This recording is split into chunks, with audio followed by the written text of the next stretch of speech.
Hi, my name is Anita Drizzling and I'm a crafter, and I was recently asked to make this video so that I could help other people understand what being a crafter is like.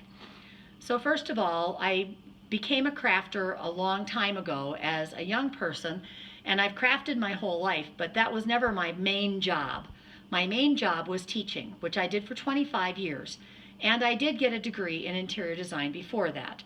So I mainly do about 3 kinds of crafts, but they're all kind of interrelated. So one of the things that I do is I make masks for people right now, especially right now. So I do sewing crafts and I do knitting crafts. This is a horse's hat I knitted and I designed the pattern for it. And this is a baby sweater that I'm working on to put in a store. And I do flower arranging mostly. But I also do things like drawing and painting, and I don't usually sell them, but I have done them in the past because as an interior designer, you have to be able to draw and paint. So my husband is going to help me. He's got some questions that he thinks you might want the answers to, and he's going to give me the questions, and then I'm going to answer them for you. So Tom, go ahead. What do you like about your job? There are 3 things that I like about my job, and the first thing is that it's creative. I like creating things and making things out of nothing. The second thing that I like about it is there are no set hours. I enjoy doing it when I want to, and I don't have to do it unless I have something going on like a wedding, and I have made wedding flowers before. And I like that it's flexible. Some days I'm a career coach, and I go in and I work with children in Athens as a career coach, and then other days I craft and make things and get them ready for sale. What skills would help you in this field? It would be a good idea if you had some artistic ability, because you've got to be able to see things in your mind's eye and then figure out a way to make them with your hands. You should be able to do things like keep your own books, because if you can't, then you probably won't make money doing this. You have to be very careful with your money, how you spend to get ready for doing things, and you have to understand making a profit on the kinds of things that you do make. You should probably be able to use computer skills. I have a computer page called Anita's Arrangements. And when you go there, you can see some of the arrangements that I've done before. It's a private site, but you can request being a member of it and I'll let you in. You should be able to have a skill that relates to whatever it is you're doing. Like if you're going to do metal work, you probably should know how to weld. And if you're doing woodworking crafting, then you probably should know how to work with wood and drills and saws and things like that. What don't you like about your job? My absolute least favorite thing about my job is selling and bookkeeping. I don't mind being organized. I don't mind doing the creative part of it, but I really am not a salesperson.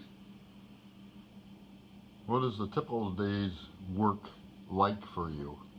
A typical day's work, I get up, I have breakfast, I get coffee, I maybe go for a walk, and then I come back and I set aside time every day to do my craft. I might have an order, so I'll go down and complete the order, because actually I'm in my shop right now.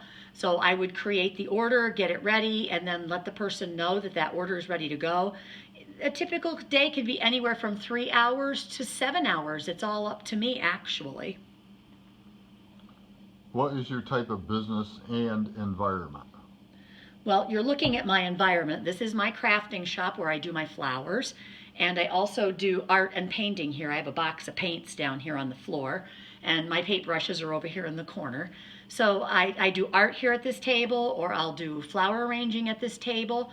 But I also have a sewing area set up, and I can pretty much knit anywhere. So that I can do in my living room while I'm watching TV. How did you get to where you are? That's a pretty good question, because I'm retired now. So I actually began my career right straight out of high school. I went to art school. In fact, I went to interior design school at the Art Institute of Pittsburgh and got a degree in interior design. Once I got my degree in interior design, I came home and had a family and did those kinds of things. And I decided that I didn't like the selling part of what I was doing, so I became a teacher. I went back to school and got a degree in teaching and became a teacher and worked as a teacher for 25 years. And then after 25 years, I retired. And after I retired, I put more time into my crafting end of my business. What education and experience is required? You probably should take art classes, especially like right now. And you probably should take business classes because this is a business. You do have to treat it like a business and know the kinds of things that a business person does. What high school classes could help a student looking into this career? It would be really good if you could take accounting classes and business classes and entrepreneurship classes right now as a student. So you should keep that in mind if you're going to be crafting or if you're going to be an artist, because any kind of art requires selling. What are the drawbacks and the rewards of your current job? Okay, the drawbacks are that sometimes there are no orders. And you really just kind of have to do it and hope that somebody will like it and take you up on it. There are dry spells. Summer is a dry spell for me. It's not a good time. People don't really want to buy things about in the summertime. They're out busy having fun. And then sometimes there's lots of business and I'm up to my ears and having trouble getting done with all the orders that have come in. So that's one drawback, and it can be really hard on your ego.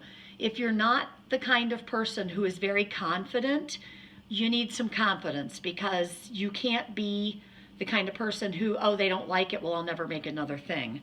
You have to really be willing to put yourself out there every day and every time you make something. And the rewards? Well, the rewards are that it's really calming. I enjoy doing it and it's fun to do. So that's a reward for me, and I'm never late to work if I do it. So I can set my hours and it's very flexible. So that's something that makes it a good job for me. What is the salary range for this position? The salary range is actually whatever you make it. If you're a good salesman, you probably will make good money doing this. But if you're somebody who gets hurt and doesn't want to put stuff out there all the time, then you won't make much money at it. I'm kind of middling, and it depends on what you're willing to do. I don't like craft shows. I don't go to them because I find that I spend money on a craft table and then I never make it back.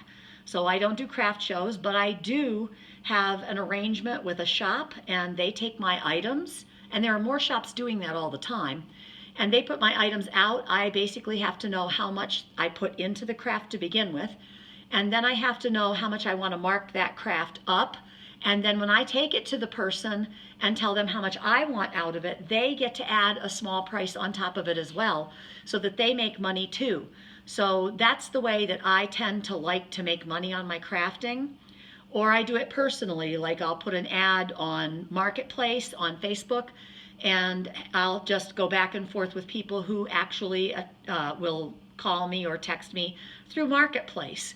And I'll fill their order, and then I'll do the mailing and all the stuff that goes with it. And then the markup is whatever I want it to be, and the craft amount's based on whatever the yarn price is, that kind of thing. Are there other careers that are related to your field? Yes, all of the arts are related to my field. And I sew, so anything sewing relates to my field. I design things, excuse me, I design things and I make them on my own. So those are the kinds of things, if you're good at designing things and if you're good at constructing garments, that kind of thing, fashion design could be a related field. You might want to get involved in maybe doing the dresses and the alterations that come with doing bridal work, that kind of thing. There are tons of fields that are related to this because it's an art field. What other things could I be doing outside of school? You could actually be starting your business now. You don't have to wait until you're an adult. You don't have to be older like I am. Anybody can start a business that's an entrepreneurship. That's what this is. It's an entrepreneurship. So if you like doing things for yourself and people actually like them and want them, you should start your business as quickly as possible. How does your career help your community? I, on occasion, have given a craft to somebody when we're trying to to make money for like somebody who's had cancer, or a good community effort where the fire department maybe wants some money. I would rent a table. The money I pay for that table would help the fire department. And then they would take one of my crafts and raffle it off or put it in a Chinese auction. So I help out that way. I make sure that if somebody contacts me and says, I need something for our raffle for a good cause, then I usually give them a little something that they can auction or raffle off. Do you have any advice for a student just starting on their own career? Yes, lots of advice. First advice is be aware that you don't know everything and learn. Keep learning. That's a really good way to handle any career. Don't give up. Keep trying. Make sure that you're accepting of criticism and able to understand that people aren't really trying to hurt your feelings, but they're trying to help you do better. So those are the kinds of things that I would offer as advice to you. Plus, don't give up. If you're going to do an entrepreneurship business, you have to not give up. People fail at this all the time, and then they pull themselves together and they start over again. And that's something that you have to be willing to do as a student who's doing an entrepreneurship. So that's the end of the questions. If you want to become an entrepreneur, I think it's a great career. I think it's something you can have a lot of fun at. You don't have to do it all the time. You can have good times and bad times. Get out there and start one. You might just find that it's the exact right place for you to be.